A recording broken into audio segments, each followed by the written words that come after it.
Welcome to my channel all about us. जैसे कि आप सबको पता है कि हम यहाँ कर रहे हैं शिव पुराण का पाठ। तो अभी हम करेंगे अपने अगले अध्याय का पाठ, रुद्र संहिता संक्षिप्त शिव पुराण। अध्याय रहेगा 7 और 8 और शीर्षक है मैना और हिमालय की बातचीत, पार्वती और हिमवान के स्वप्न तथा भगवान शिव से मंगल ग्रह की उत्पत्ति का प्रसंग। ब्रह्मा जी कहते हैं, नारद, जब तुम स्वर्गलोक को चले गए तब से कुछ काल और व्यतीत हो जाने पर एक दिन मैना ने हिमवान के निकट जाकर उन्हें प्रणाम किया। फिर खड़ी हो वे गिरि कामनी मैना अपने पति से विनय पूर्वक बोली। मैना ने कहा, प्राणनाथ, उस समय नारद मुनि ने जो बात कही थी उसको स्त्री स्वभाव के कारण मैंने अच्छी तरह नहीं समझा। मेरी तो यह प्रार्थना है कि आप कन्या का विवाह किसी सुंदर वर के साथ कर दीजिए। वह विवाह सर्वथा अपूर्व सुख देने वाला होगा। गिरिराज का वर गिरिजा का वर शुभ लक्षणों से संपन्न और कुलीन होना चाहिए। मेरी बेटी मुझे प्राणों से भी अधिक प्रिय है। वह उत्तम वर पाकर जिस प्रकार भी प्रसन्न और सुखी हो सके वैसा कीजिए। आपको मेरा नमस्कार है। ऐसा कहकर मैना अपने पति के चरणों पर गिर पड़ी और उस समय उनके मुख पर आंसुओं की धारा बह गई। प्राज्ञ शिरोमणि हिमवान ने उन्हें उठाया और यथावत समझाना आरंभ किया। हिमालय बोले, देवी मैन के, मैं यथार्थ और तत्व की बात बताता हूँ।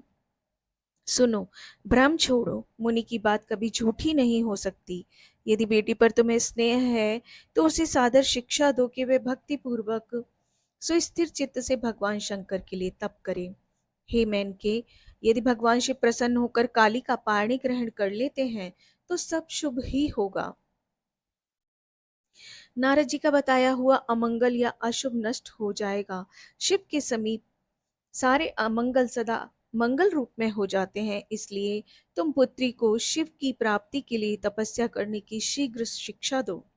ब्रह्मा जी कहते हैं, नारद, हिमवान की यह बात सुनकर मेना को बड़ी प्रसन्नता हुई।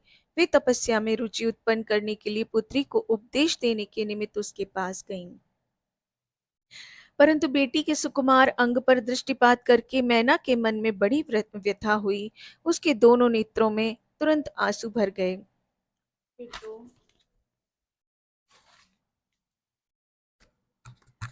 गिरिप्रिया मैना ने अपनी पुत्री को उपदेश देने की उनके अंदर वो शक्ति ही नहीं रह गई। वे अपनी माता की उस चेष्टा को पार्वती जी शीघ्र ही ताड़ गईं।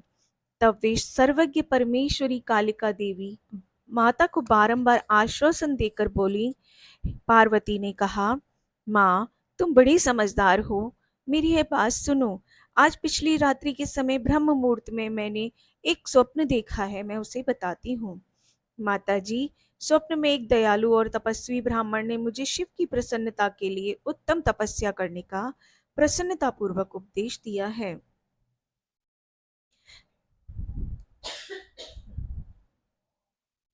नारद, यह सुनकर मेनका ने शीघ्र ही अपने पति को बुलाया और पुत्री के देखे हुए स्वप्न को पूर्णतः कहकर सुनाया।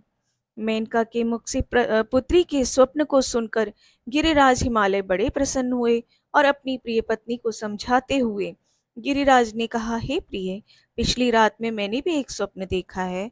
मैं आदर पूर्वक उसे बताता हूँ, तुम प्रेम पूर्वक उसे सुनो। एक बड़े उत्तम तपस्वी थे। नारद जी ने वर के जैसे लक्षण बताए थे उन्हीं लक्षणों से युक्त शरीर को उन्होंने धारण कर रखा था। वे बड़ी प्रसन्नता के साथ मेरे नगर के निकट तपस्या करने के लिए आए। उन्हें देखकर मुझे बड़ा हर्ष हुआ और मैं अपनी पुत्री को साथ लेकर उनके पास गया। उस समय मुझे ज्ञात हुआ कि नारद जी के बताए हुए वर भगवान शंभु ये ही हैं। तब मैंने उन्हें उन तपस्वी की सेवा के लिए अपनी पुत्री को उपदेश देकर उनसे भी प्रार्थना की कि वे इसकी सेवा स्वीकार करें, परंतु उस समय उन्होंने मेरी बात नहीं मानी।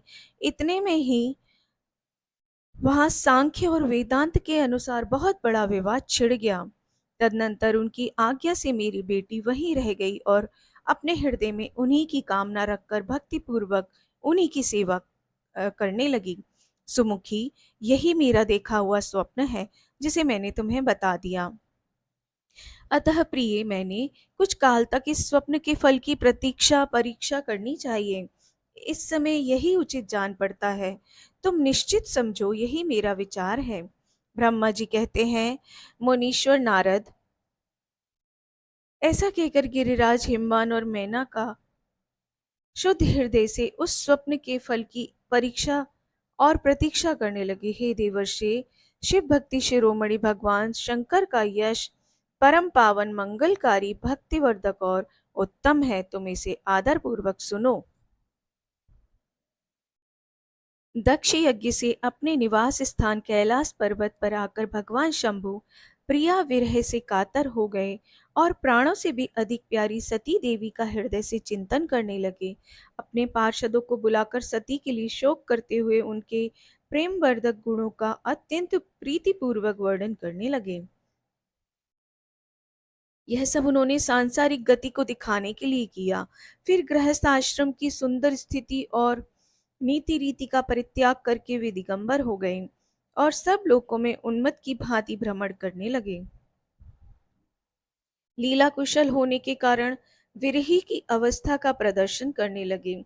सती के विरह से दुखित हो कहीं भी उनका दर्शन ना पाकर भक्त कल्याणकारी भगवान शंकर पुनः कैलाश गिरी पर लौट आए और मन को यत्न पूर्वक एकाग्र करके उन्होंने समाधि लगा ली, जो समस्त दुखों का नाश करने वाली है। समाधि में वे अविनाशी स्वरूप का दर्शन करने लगे। इस तरह तीनों गुणों से रहित हो वे भगवान शिव चिरकाल तक सुस्थिर भाव से समाधि लगाए बैठे रहे। वे प्रभु स्वयं ही माया के अधिपति निर्विकार पर ब्रह्म हैं।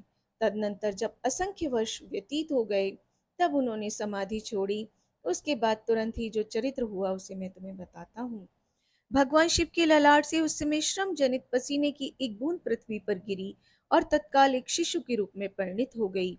मुने, उस बालक की 4 भुजाएं थीं, शरीर की कांति लाल थी और आकार मनोहर था। दिव्य द्युति से दीप्तिमान वह शोभाशाली बालक अत्यंत दुस्सह तेज से संपन्न था। तथापि उस समय लोकाचार परायण परमेश्वर शिव के आगे वह साधारण शिशु की भांति रोने लगा। यह देख पृथ्वी भगवान शंकर से भय मान उत्तम बुद्धि से विचार करने के पश्चात सुंदर स्त्री का रूप धारण करके वहीं प्रकट हो गईं।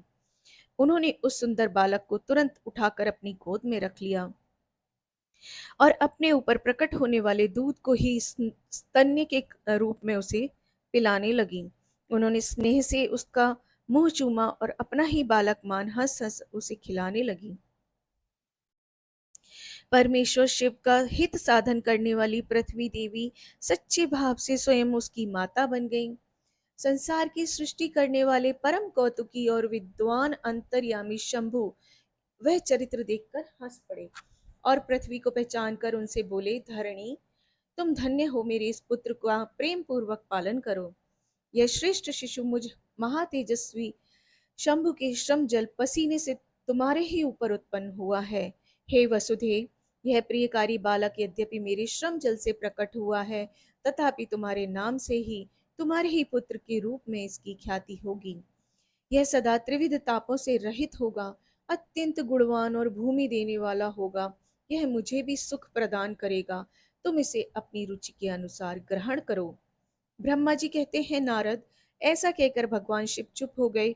उनके हृदय से विरह का प्रभाव कुछ कम हो गया। उनमें विरह क्या था, वे लोकाचार का पालन कर रहे थे। वास्तव में सत्पुरुषों के प्रिय श्री रुद्रदेव निर्विकार परमात्मा ही हैं। शिव की उपयुक्त आज्ञा को शिरोधार्य करके पुत्र सहित पृथ्वी देवी शीघ्र ही अपने स्थान को चली गईं। उन्हें आत्यंतिक सुख मिला। वह बालक भौम नाम से प्रसिद्ध हो युवा होने पर तुरंत काशी चला गया और वहां उसने दीर्घ काल तक भगवान शंकर की सेवा की। विश्वनाथ जी की कृपा से ग्रह की पदवी पाकर वे भूमि कुमार शीघ्र ही श्रेष्ठ और दिव्य लोक में चले गए, जो शुक्र लोक से परे है। अध्याय 8वां यहाँ समाप्त होता है और अब हम अपना अगला अध्याय 9वां और 10वां करेंगे।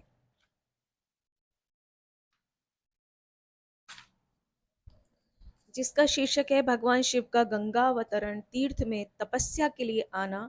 हिमवान द्वारा उनका स्वागत, पूजन और स्तवन तथा भगवान शिव की आज्ञा के अनुसार उनका उस स्थान पर दूसरों को न जाने देने की व्यवस्था करना।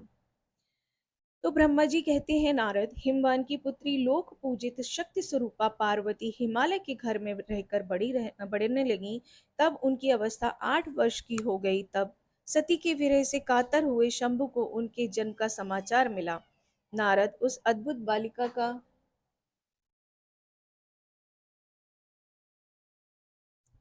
जब उनकी अवस्था 8 वर्ष की हो गई, तब सती के विरह से कातर हुए शंभु को उनके जन्म का समाचार मिला। नारद, उस अद्भुत बालिका पार्वती को हृदय में रखकर वे मन ही मन बड़े आनंद का अनुभव करने लगे। इसी बीच में लौकिक गति का आश्रय ले शंभु ने अपने मन को एकाग्र करने के लिए तप करने का विचार किया। नंदी आदि कुछ शांत पार्षदों को साथ ले वे हिमालय के उत्तम शिखर पर गंगा अवतार नामक तीर्थ में चले आए, जहाँ पूर्व काल में ब्रह्मधाम से च्युत होकर समस्त पाप राशि का विनाश करने के लिए चली हुई परम पावनी गंगा पहले पहल भूतल पर अवतीर्ण हुई थी।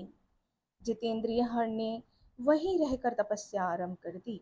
वे आलस्य रहित हो चेतन ज्ञान स्वरूप नित्य ज्योतिर्मय निरामय जगन्मय चिदानंद स्वरूप द्वैतहीन और आश्रय रहित अपने आत्मभूत परमात्मा का एकाग्र भाव से चिंतन करने लगे। भगवान हर के ध्यान परायण होने पर नंदी, भृंगी आदि कुछ अन्य पार्षद गण भी ध्यान में तत्पर हो गए। उस समय कुछ ही प्रमथ गण परमात्मा शंभु की सेवा करते थे।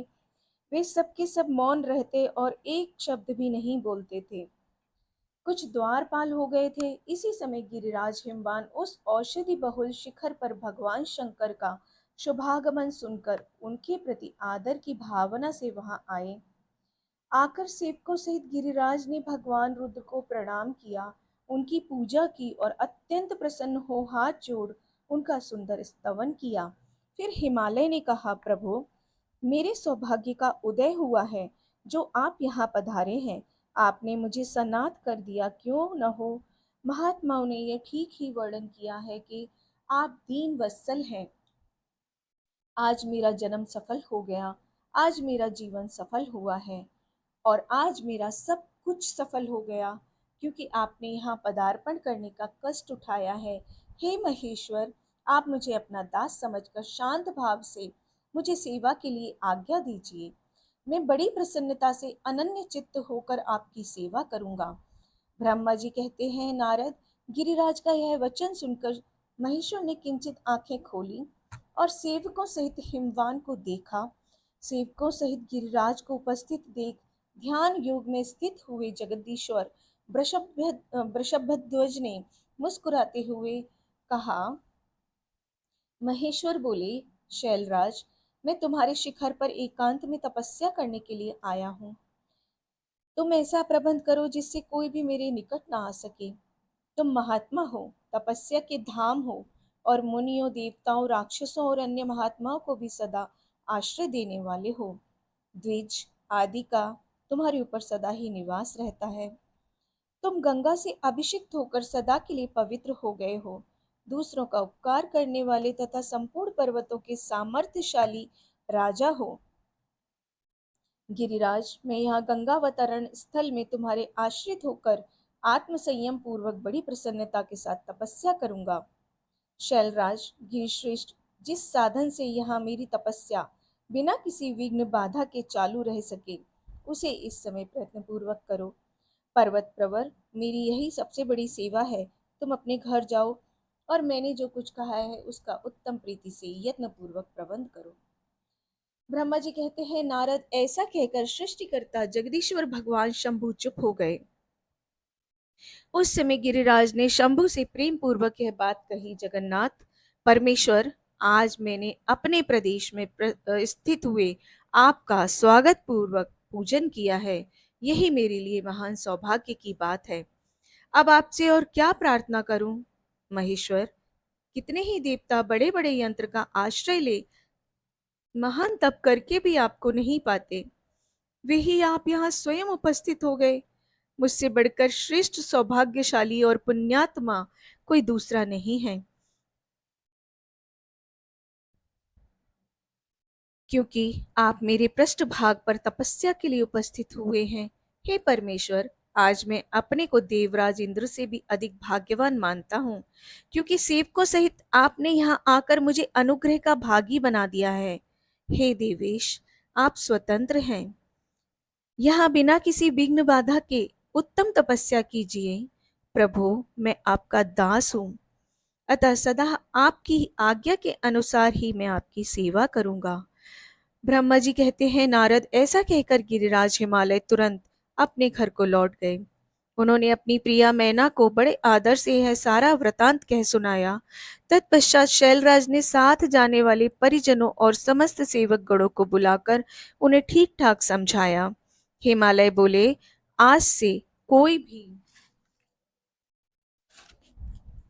गंगावतरण नामक स्थान में, जो मेरे पृष्ठभाग में ही है, मेरी आज्ञा मान कर ना जाए। यह मैं सच्ची बात कहता हूँ, यदि कोई वहां जाएगा तो उस महादुष्ट को मैं विशेष दंड दूंगा। मुने इस प्रकार अपने समस्त गणों को शीघ्र ही नियंत्रित करके हिमवान ने विघ्न निवारण के लिए जो सुंदर प्रयत्न किया, वह मैं तुम्हें बताता हूँ, वह सुनो। तो अध्याय 10 यहाँ पर समाप्त होता है। अब हम अपना अध्याय 11 करेंगे, जिसका शीर्षक है हिमवान का पार्वती को शिव की सेवा में रखने के लिए उनसे आज्ञा मांगना और शिव का कारण बताते हुए इस प्रस्ताव को अस्वीकार कर देना। ब्रह्मा जी कहते हैं, नारद, तदनंतर शैलराज हिमालय उत्तम फल फूल लेकर अपनी पुत्री के साथ हर्षपूर्वक भगवान हर के समीप गए। वहां जाकर उन्होंने ध्यान परायण त्रिलोकीनाथ शिव को प्रणाम किया और अपनी अद्भुत कन्या काली को हृदय से उनकी सेवा में अर्पित कर दिया। फल फूल आदि सारी सामग्री उनके सामने रखकर पुत्री को आगे करके शैलराज ने शंभु से कहा, भगवान, मेरी पुत्री आप भगवान चंद्रशेखर की सेवा करने के लिए उत्सुक है, अतः आपके आराधन की इच्छा से मैं इसको अपने साथ लाया हूँ। अपनी दो सखियों के साथ सदा आप शंकर की सेवा में रहिए। हे नाथ, यदि आपका मुझ पर अनुग्रह है तो इस कन्या को सेवा के लिए आज्ञा दीजिए। तब भगवान शंकर ने उस परम मनोहर काम रूपिणी कन्या को देखकर आंखें मूंद लीं और अपने त्रिगुणातीत अविनाशी परम तत्व में उत्तम रूप का ध्यान आरंभ किया। उस समय सर्वेश्वर और सर्वव्यापी जटाजूटधारी वेदांत वेद चंद्रकला विभूषण शंभु उत्तम आसन पर बैठकर नेत्र बंद किए हुए तप में लग गए। यह देख हिमाचल ने मस्तक झुकाकर पुनः उनके चरणों में प्रणाम किया। यद्यपि उनके हृदय में दीनता नहीं थी, तो भी वे इस समय उस संशय में पड़ गए कि न जाने भगवान मेरी प्रार्थना स्वीकार करेंगे या नहीं करेंगे। वक्ताओं में श्रेष्ठ गिरिराज हिमवान ने जगत के एकमात्र बंधु भगवान शिव से इस प्रकार कहा। हिमालय बोले, हे देव देव महादेव, करुणाकर शंकर विभो, मैं आपकी शरण में आया हूँ। आंखें खोलकर मेरी ओर देखिए।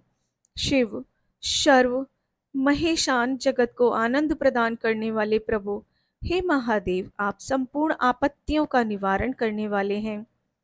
मैं आपको प्रणाम करता हूँ। हे स्वामिन प्रभु, मैं अपनी इसी पुत्री के साथ प्रतिदिन आपका दर्शन करने के लिए आऊंगा, इसके लिए आदेश करें। उनकी यह बात सुनकर देव देव महेश्वर ने आंखें खोलकर ध्यान छोड़ दिया और कुछ सोच विचार कर कहा। महेश्वर बोले, गिरिराज, तुम अपनी इस कुमारी कन्या को घर में रखकर ही नित्य मेरे दर्शन को आ सकते हो, अन्यथा मेरा दर्शन नहीं हो सकता। महेश्वर की ऐसी बात सुनकर शिवा के पिता हिमवान मस्तक झुकाकर उन भगवान शिव से बोले, हे प्रभु, ये तो बताइए किस कारण से इस कन्या के साथ आपको दर्शन के लिए नहीं आ सकता? क्या यह आपकी सेवा के योग्य नहीं है? फिर इसे नहीं लाने का क्या कारण है, यह मेरी समझ में नहीं आता। यह सुनकर भगवान वृषभध्वज शंभु हंसने लगे और विशेषतः दुष्ट योगियों को लोकाचार का दर्शन कराते हुए वे हिमालय से बोले, शैलराज, यह कुमारी सुंदर कटि प्रदेश से सुशोभित तनवंगी चंद्रमुखी और शुभ लक्षणों से संपन्न है, इसलिए इसे मेरे समीप तुम्हें नहीं लाना चाहिए। इसके लिए मैं तुम्हें बारंबार रोकता हूँ। वेद के पारंगत विद्वानों ने नारी को माया रूपिणी कहा है। विशेषतः युक्ति स्त्री तो तपस्वी जनों के तप में विघ्न डालने वाली ही होती है। हे गिरिश्रेष्ठ, मैं तपस्वी, योगी और सदा माया से निर्लिप्त रहने वाला, मुझे युक्ति स्त्री से क्या प्रयोजन है?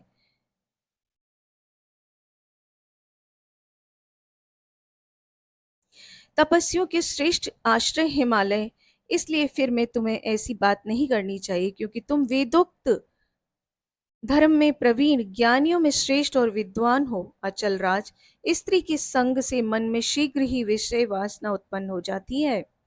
उससे वैराग्य नष्ट होता है और वैराग्य ना होने से पुरुष उत्तम तपस्या से भ्रष्ट हो जाता है। इसलिए शैल, तपस्वी को स्त्रियों का संग नहीं करना चाहिए, क्योंकि स्त्री महाविषय वासना की जड़ और ज्ञान वैराग्य का विनाश करने वाली होती है। ब्रह्मा जी कहते हैं, नारद, इस तरह की बहुत सी बातें कहकर महायोगी शिरोमणि भगवान महेश्वर चुप हो गए। देवर्षि शंभु का यह निरामय, निष्प्रह और निष्ठुर वचन सुनकर काली के पिता हिमवान चकित, कुछ कुछ व्याकुल और चुप हो गए। तपस्वी शिव की कही हुई बात सुनकर और गिरिराज हिमवान को चकित हुआ जानकर भवानी पार्वती उस समय भगवान शिव को प्रणाम करके विशद वचन बोली। अध्याय 11 यहाँ समाप्त होता है। अगला अध्याय जो रहेगा वो हम अपने अगले सीरीज में करेंगे। तब तक के लिए धन्यवाद। आप सबसे प्रार्थना है मेरे इस चैनल को शेयर ज़रूर करें, जिससे कि हम ज़्यादा से ज़्यादा लोगों को ये शिव पुराण सुना सकें। धन्यवाद।